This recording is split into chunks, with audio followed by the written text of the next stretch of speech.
Burn bridges. The idiom, burn bridges, is used to describe a situation where someone intentionally damages a relationship or cuts off ties with someone, usually in a way that is irreversible or difficult to repair. It implies that the person is creating a divide or barrier that makes it impossible to go back to the way things were before.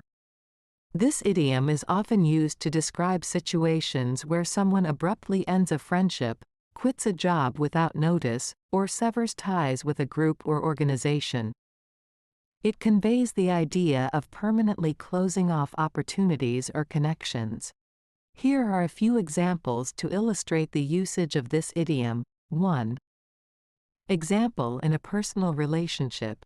Sarah and Lisa were best friends for years, but after a big argument, Sarah said some hurtful things and burned bridges with Lisa. Now, they no longer speak to each other and their friendship is irreparable. 2. Example in a professional context.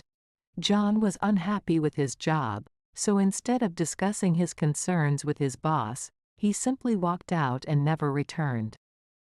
By burning bridges, he not only lost his job but also any chance of getting a positive reference in the future. 3. Example in a business partnership. Mark and David started a business together, but when they couldn't agree on important decisions, Mark decided to burn bridges and dissolve the partnership.